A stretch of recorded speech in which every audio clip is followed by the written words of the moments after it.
Good morning, student. Today we are going to discuss NCRT class 7th, chapter number 7, that is weather, climate and adaptation to climate. So today we will discuss about the weather and the climate and how the animals are adapted to that climate. Okay, so first of all we will discuss about the weather. The weather, there is a huge difference between weather and the climate. So you can see जो weather है आपका, weather क्या है, weather is for short period of time. Weather क्या है आपका, short period of time के लिए होता है. लेकिन जो क्लाइमेट है, क्लाइमेट आपका क्या है, लॉन्ग पीरियड ऑफ टाइम के लिए हम जो भी चेंजेस आपके इन्वायरमेंट में होते हैं, दैट इज़ क्लाइमेट. तो वेदर बेसिकली क्या है, weather is the day to day condition of the atmosphere at a place with respect to the temperature, humidity, rainfall, wind speed etcetera is called weather at that place. तो उसे हम क्या बोलते हैं, weather बोलते हैं उस जगह का. तो वेदर बेसिकली क्या है, डे टू डे कंडीशन है आपके एटमॉस्फेयर की. अब जिन भी चीज़ों से आप किसी जगह का वेदर बता सकते हैं उन्हें हम क्या बोलेंगे, एलिमेंट्स ऑफ वेदर. जैसे कि टेम्परेचर हो गया आपका, सनलाइट हो गया, रेनफॉल हो गया आपका, विंड स्पीड हो गया, ह्यूमिडिटी हो गया, क्लाउड्स हो गया. ये सब क्या किस में आएंगे, आपके एलिमेंट्स ऑफ वेदर में आएंगे. अभी मैंने आपको बताया कि वेदर क्या होता है, शॉर्ट पीरियड ऑफ टाइम के लिए होता है. अब अगर हमें किसी डे का टेम्परेचर मेज़र करना है तो हम उसे कैसे मेज़र करेंगे, हम उसे मेज़र करेंगे मैक्सिमम एंड मिनिमम टेम्परेचर में. ठीक है.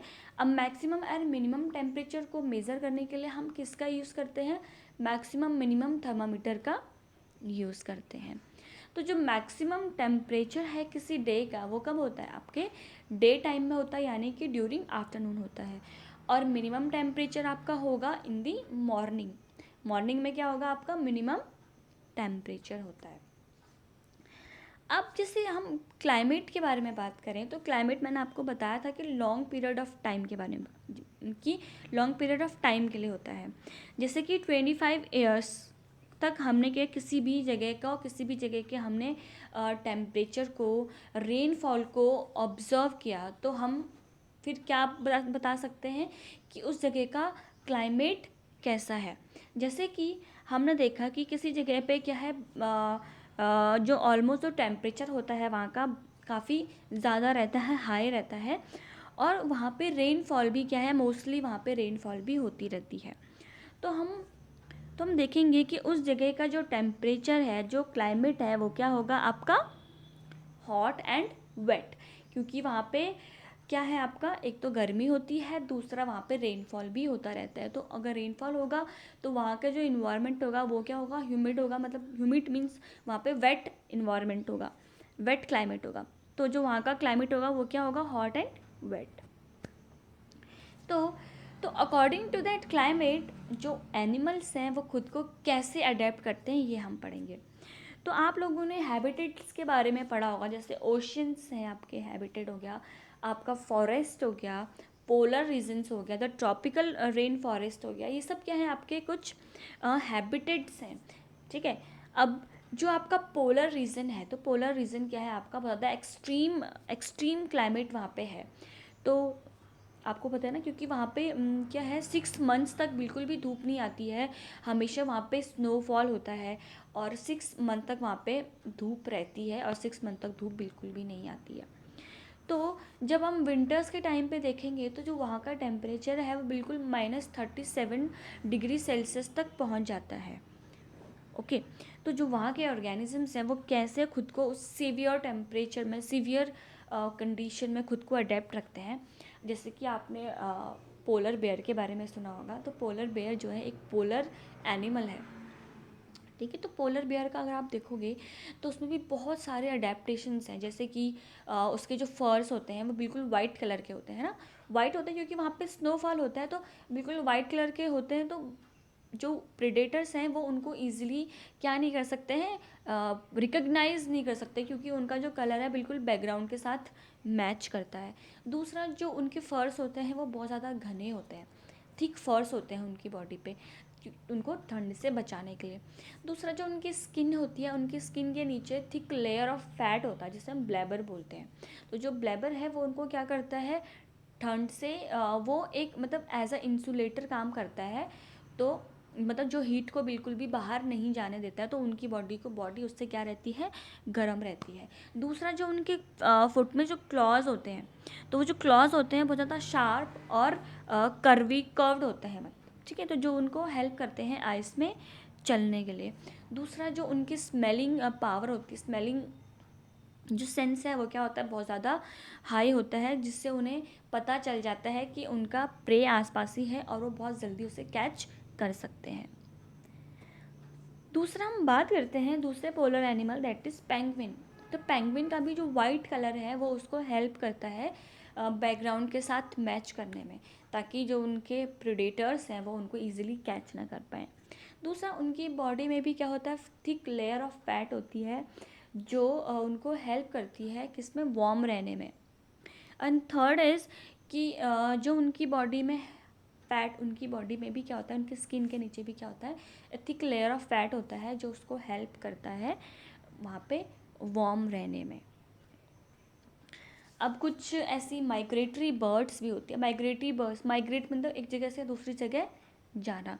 और वो क्यों जाते हैं animals, because of the extreme climatic condition. जैसे मैं आपको बताया पोलर रीजन्स में भी क्या बहुत ज़्यादा एक्सट्रीम वेदर कंडीशंस हो जाती हैं, तो जिसकी वजह से वहाँ के जो एनिमल्स हैं, जो बर्ड्स हैं, वो माइग्रेट करती हैं। ओके, तो जैसे कि आपके साइबेरियन क्रेन होगी। साइबेरियन क्रेन क्या है, आपकी एक माइग्रेटरी बर्ड है।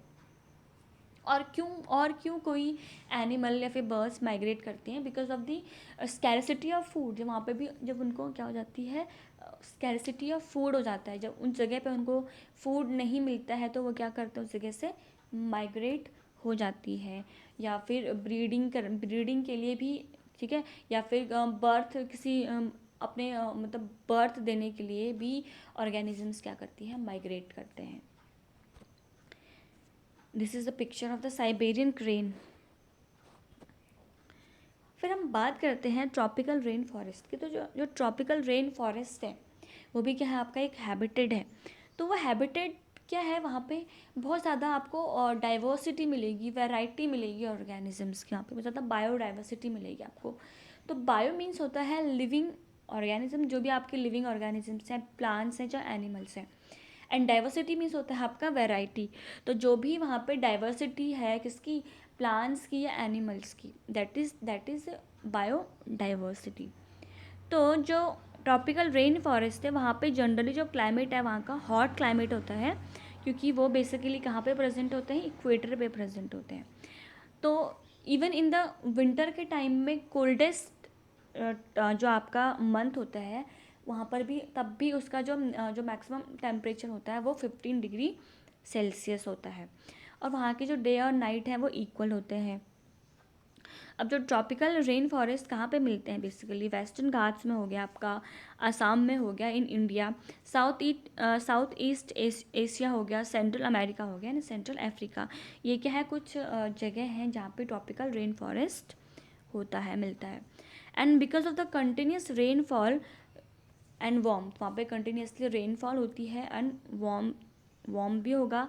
वहाँ पे बहुत ज़्यादा वैरायटी ऑफ एनिमल्स और भी प्लांट्स होती है। जब ऑब्वियसली जहाँ जहाँ पे ज़्यादा वैरायटी होगी प्लांट्स या फिर एनिमल्स की, तो वहाँ पे कंपटीशन भी ज़्यादा होगा, क्योंकि जो फूड और शेल्टर है दैट इज़ लिमिटेड, वो लिमिटेड है, ठीक है। तो वो लिमिटेड होने की वजह से जो वहाँ पे कंपटीशन है वो बहुत ज़्यादा क्या होगा, इंटेंस होगा। तो जो वहाँ के एनिमल्स हैं उन्होंने कैसे खुद को वहाँ पे अडेप्ट किया है। तो जो कुछ एनिमल्स हैं जो ट्रीज़ में रहते हैं, जैसे कि रेड आइड फ्रॉग हो गया आपका, उसने क्या किया है, स्टिकी पैड्स डेवलप किए हैं, अपने स्टिकी पैड्स डेवलप किए हैं ऑन इट्स फीट, जिसकी वजह से वो ईजिली ट्रीज़ पे क्लाइंब कर सकता है। अब मंकीज़, जैसे मंकीज़ हैं, तो मंकीज़ का आपने देखा होगा उनके पास बहुत लंबी टेल होती है, जिसकी वजह से वो प्लांट्स पे, ट्रीज़ पे बिल्कुल हैंग कर सकते हैं। जो उनके फीट और हैंड होते हैं वो क्या होते हैं, वो आपके क्या कह सकते हैं, जिन्हें बहुत ज़्यादा कुछ इस तरीके से बने हुए होते हैं कि वो ईज़िली प्लांट्स को क्या कर सकते हैं, होल्ड कर सकते हैं। दूसरा, कुछ एनिमल्स ऐसे हैं जैसे कि टॉकिन बर्ड होगी, उसकी जो बीक है वो बहुत ज़्यादा लॉन्ग और लार्ज होती है, ताकि वो फ्रूट्स मतलब फ्रूट्स ब्रांचेस में फ्रूट्स तक पहुंच सके। दूसरा, कुछ एनिमल्स के पास ऐसी प्रॉपर्टी होती है कि वो खुद को बैकग्राउंड के साथ बिल्कुल मैच कर देते हैं, ताकि जो उनके प्रेडेटर्स हैं वो उन्हें कैच ना कर पाएँ। उस प्रॉपर्टी को हम क्या बोलते हैं, कैमोफ्लेजिंग बोलते हैं। कैमोफ्लेजिंग मतलब मीन्स रंग बदलना, जिससे हम बोलते हैं, जो ऑर्गेनिजम्स बिल्कुल बैकग्राउंड के साथ अपनी बॉडी के कलर को मैच कर देते हैं। और जैसा आपने एलिफेंट को देखा होगा, एलिफेंट भी क्या है, एक ट्रॉपिकल रेन फॉरेस्ट का एनिमल है, जो मतलब जिसने अपने आप को ब्यूटीफुली अडेप्ट किया है ट्रॉपिकल रेन फॉरेस्ट में। कि जो एलिफेंट है वो अपने ट्रंक को एज अ नोज़ यूज़ करता है, ठीक है। तो उसकी वजह से जो उसकी स्मेलिंग पावर है बहुत ज़्यादा स्ट्रॉन्ग होती है। दूसरा, कि वो जो ट्रंक है उसका यूज़ करता है फूड को पिक करने के लिए।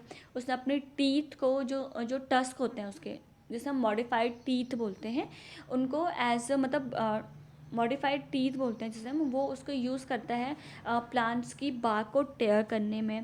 दूसरा, जो उसके लार्ज ईयर्स होते हैं जिसको हेल्प करते हैं to hear very soft sound, and they also help elephant keep to keep it cool during the hot and humid climate. Okay, so that is all about this chapter. So if you have any doubt, you can ask me below in my comment section. Till then, thank you for watching.